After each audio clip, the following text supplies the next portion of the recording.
जय हिंद दोस्तों, श्याम एकेडमी में आपका एक बार फिर स्वागत है। आज हम कुछ ऐसे तथ्य लेकर आए हैं जो कि आपके लिए जानना जरूरी है, जो आपके सामान्य ज्ञान को भी और साथ ही साथ में परीक्षा के लिए भी उपयोगी है। शुरू करते हैं आज के सेशन को। जैसा कि ये सेशन पीडीएफ पर है, इसके अंदर कोई ऐसी चीज है जो आपके लिए मोस्ट आईएमपी है। हम इसको पीडीएफ पे डिस्कस करते हैं। तो शुरू करते हैं आज के कुछ तथ्यों को। एक निश्चित समय, जिसके अंदर हमारा आज पहला है कि एक निश्चित समय के लिए तय किए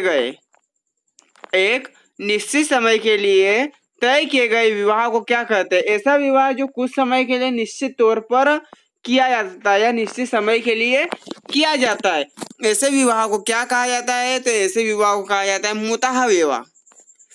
ठीक इसी प्रकार से दूसरा है कि किस अधिनियम के अंतर्गत, याद रखिएगा ये जो टेट एग्जाम, सीटेट एग्जाम और साथ ही साथ में जो पीएससी वगैरह की जो एग्जाम दे रहे हैं उनके लिए भी ये बहुत महत्वपूर्ण है कि कुछ अधिनियम पूछे जाते हैं तो कुछ विवाह के बारे में पूछे जाते हैं, जो कि हर एक एग्जाम के दृष्टिकोण से अति महत्वपूर्ण है और साथ ही साथ में ये आपके नॉलेज को भी गेन करेगा।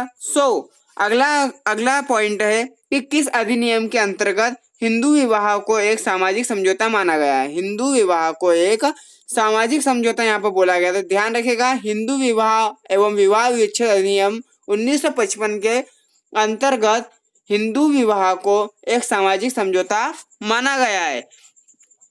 ठीक इसी प्रकार से हम अगला पॉइंट है, नारी देह व्यापार रोकने के लिए कानून 1956 में बनाया गया।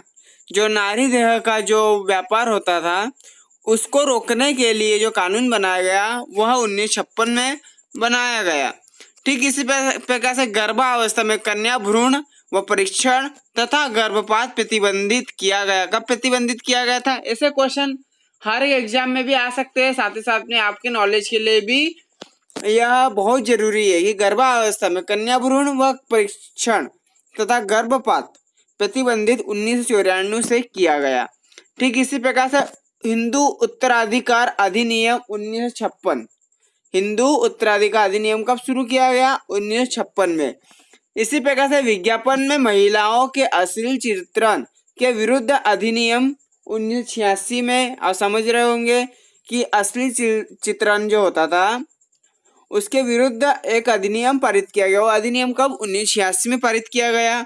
ठीक इसी प्रकार से महिलाओं को खनन कार्य में कब प्रतिबंधित किया गया? खनन कार्य समझते हो, खदान वगैरह जो होता है या जहाँ पर खुदाई और खनन के तौर पे जो धातुएं निकाली जाती है वहां से कब प्रतिबंधित किया गया? यह कानून आया था 1952 में।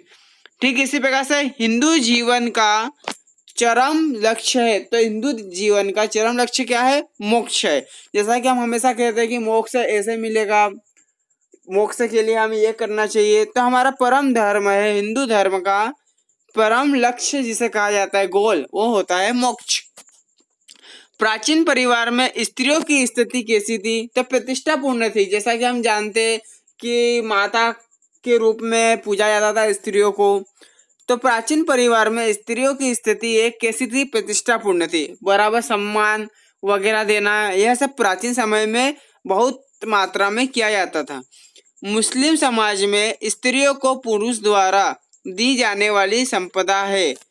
जो मुस्लिम समाज में जो स्त्रियों को पुरुषों द्वारा जो दी जाने वाली जो संपदा होती थी उसे मेहर कहा जाता था।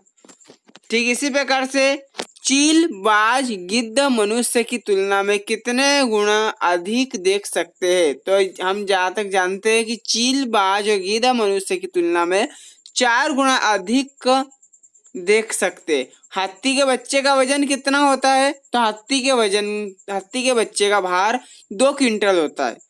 जंतुओं में पाए जाने वाली जो धारीदार जो चिन्ह होते, जो उनकी जो बॉडी पे जो धारीदार जो अलग अलग प्रकार के जो चिन्ह बने हुए होते हैं, या ये बोलो कि आकृति बनी हुई रहती है, जलवायु के कारण बनी हुई रहती है, लेकिन उनके ऊपर जो प्रत्येक प्रकार की जो अलग अलग जो प्रिंट वगैरह जो हम कह सकते हैं उनकी बॉडी पे, वो बालों की वजह से भी होता है। अगर बाल हट जाएंगे उनकी बॉडी से तो प्रिंट भी नहीं, क्योंकि सब पूरा जो बालों पर डिपेंड करता है उनकी आकृति। ठीक है, तो जंतुओं में पाए जाने वाले धारीदार जो कुछ चिन्ह होते हैं वो जलवायु के कारण होते हैं।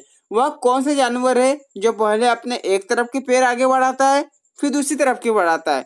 तो वह जिराफ है, जो अपने एक तरफ के पैर पहले आगे बढ़ाएगा फिर दूसरी तरफ के, मतलब दाएं तरफ के अगर वो दोनों पांव आगे बढ़ाने के बाद ही वो बाएं ओर के अगले दोनों पांवों को या पैरों को बढ़ाएगा। ठीक इसी प्रकार से 15वां है कि शेर और बाघ दोनों की दृष्टि मनुष्य से कितने गुना अधिक होती है? एक मिनट। शेर और बाघ दोनों की दृष्टि मनुष्य से कितने गुना अधिक है? तो 6 गुना अधिक होती है। तो अगर सेशन अच्छा लगा हो तो लाइक, शेयर और सब्सक्राइब कीजिए, और साथ ही साथ में अगले भी बहुत सी ट्रिकें मैं लेकर आने वाला हूँ। सो बने रहिए। जय हिंद।